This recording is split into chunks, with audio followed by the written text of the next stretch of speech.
Estamos de regreso. Les había adelantado antes de la pausa, el Congreso de la República ha aprobado en tiempo récord, sin dictamen en la Comisión de Energía y Minas, sin un debate, sin una reflexión, que es lo mínimo que se espera para que se saque una ley, que es una ley que se aprobó anoche y que favorece la minería ilegal, porque ha derogado un proyecto que lo que hacía era tratar de enfrentarse a este flagelo, a este delito que acarrea otros delitos y que hoy, por ejemplo, tiene a Patás en estado de emergencia. Algunas imágenes, por ejemplo, recordamos de los operativos que se realizan, coberturas que hemos hecho, notas que salen frecuentemente, por ejemplo, en Panorama sobre esto que es la minería ilegal y que hoy el Congreso de la República dice que avalamos. Sigue minería ilegal en el país. Vamos a ver de qué se trata. Vamos a conversarlo con el abogado especialista en temas ambientales, César Ipenza, que ya nos acompaña en estudios. Bienvenido, buenas noches. Buenas noches, Tatiana. Gracias por la invitación.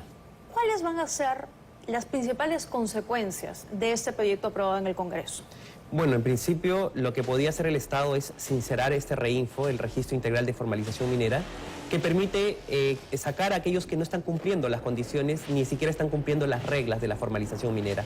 Entonces, lo que hace este decreto legislativo es impedir que se saque a esta gente que no cumple, que no ha avanzado en el proceso de formalización, dejándolos en el limbo. Y si se mantienen en ese REINFO, el fiscal ambiental o la policía no puede perseguirlos, no puede sancionarlos, no puede interdictarlos. Es decir, se genera un incentivo perverso para evitar discriminar a aquellos que están haciendo las cosas bien, que aquellos que usan la formalización para amparar sus ilegalidades. El REINFO es un registro donde están aquellos mineros que no están en la formalidad, pero que están en proceso de estarlo. Así es.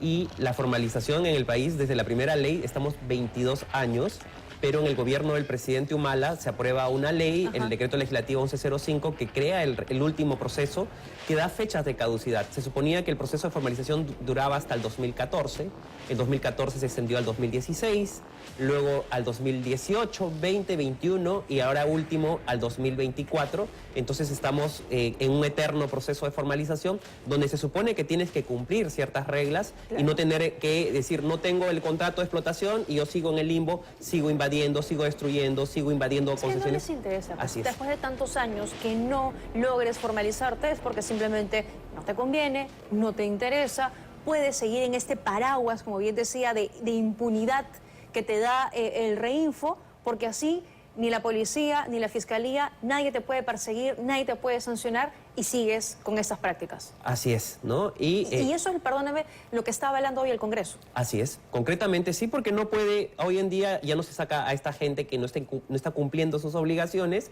y se dicen, no, ahora vamos a respetar el plazo del proceso de formalización que es el 31 de diciembre de 2024, pero ya en la agenda del Congreso actualmente hay un dictamen para discutir y que está agendado para abrir nuevamente el REINFO por 90 días para que ingresen nuevos mineros ilegales y se disfracen de informales y queden impunes. Pero por otro lado también hay otro proyecto de ley en la agenda de la Comisión de Energía y Minas, un proyecto del congresista Flores Sancachi, que pretende convertir el proceso de formalización en eterno, en permanente y de obligatorio cumplimiento para todos, es decir, minería informal eternamente. Informal e ilegal. Así es. ¿Por qué es tan difícil sacar a un minero del REINFO? Bueno, en principio debería ser sencillo. Si tú incumpliste las condiciones, estás trabajando en zonas que no debieras o que no cumples las exigencias que el Estado ha dado, debería salir. Muchos gobiernos regionales hacen ese trámite, lo derivan al Ministerio de Energía y Minas y el Ministerio de Energía y Minas en algunos casos se demora hasta 2 años y se ha creado un procedimiento curiosamente peculiar para mantenerlos. Sé que en el caso de Patás ellos debieran haber sacado a muchos de estos mineros que no corresponden y les dan largas y aquí impera la posición de yo no quiero conflictos, no quiero problemas, soy en algunos casos amigo de los mineros y por tanto permito que se siga extendiendo esa situación de informalidad. Eso es corrupción. Sí, permisibilidad. O sea, permitirles a esas personas que están cometiendo delitos que sigan trabajando, que sigan operando, extender tanto estos procesos, estos plazos, es avalar.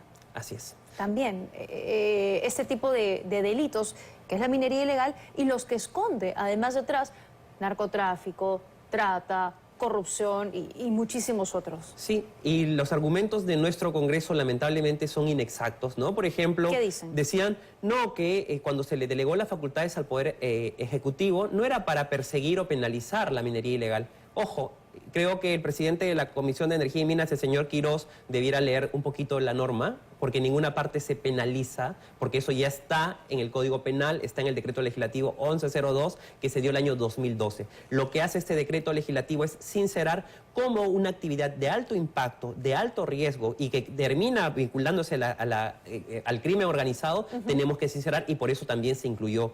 Y en montos, no podemos dejar de mencionar que ya la Unidad de Inteligencia Financiera el año pasado nos emitió un informe que nos dice que la minería ilegal ha movilizado 8.216 millones de dólares para comprar conciencias, para comprar autoridades, para hacer lo que quiere, ¿no? Es muchísimo dinero el que mueve la minería ilegal, más que el narcotráfico. Sin lugar a dudas, así es, ¿no? Y cada día tenemos más actividad ilícita, más facilitación de insumos y menos capacidad de nuestro Estado de controlar el patrimonio de todos nosotros para beneficiarse un grupo en particular a costa de la destrucción de nuestro patrimonio natural, de nuestros bienes comunes.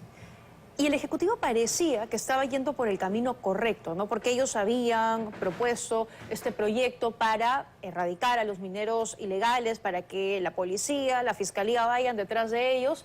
Pero hoy me sorprendió, debo decir, el comunicado del Ministerio de Energía y Minas, que prácticamente lo que decía era, bueno, si el Congreso ha aprobado esto, es un poder autónomo, nosotros acataremos. O sea, le están dando la razón al Congreso con ese proyecto. Siempre ha sido así. Siempre han mantenido una posición cómoda, de costado y de facilitar la actividad, ¿no? Y cuando hemos visto en la historia, el 2007, cuando se otorgan las competencias de la pequeña minería, se las entregan todos a los gobiernos regionales sin las condiciones y todo esto. Y en el tiempo ha subsistido esto. Entonces, simplemente no se quieren comprar un pleito como este, ¿no? No quieren resolverlo y a la larga la pagamos todos nosotros, ¿no? El señor mucho que parecía interesado en sacar adelante proyectos mineros formales, grandes, que puedan mover y dinamizar la economía, pero parece que sigue en la misma línea del gobierno del señor Pedro Castillo, que alentaba a los antimineros, ¿no? Así es, yo creo que ninguna gran industria o actividad económica va a venir al país con ese tipo de reglas que lamentablemente desincentivan la inversión, que lamentablemente lleva a cuestionar esa actividad en nuestro país, ¿no? Y por otro lado, creo que debería mantener una posición firme y en defensa de los fueros del Ejecutivo. Y el Ejecutivo debería observar esa derogatoria de esa norma por parte del Congreso de la República. Bueno, el tema es que lo aprueban por insistencia y ya conocemos la historia. Muy bien, gracias por acompañarnos esta noche. Gracias a usted. Buenas noches.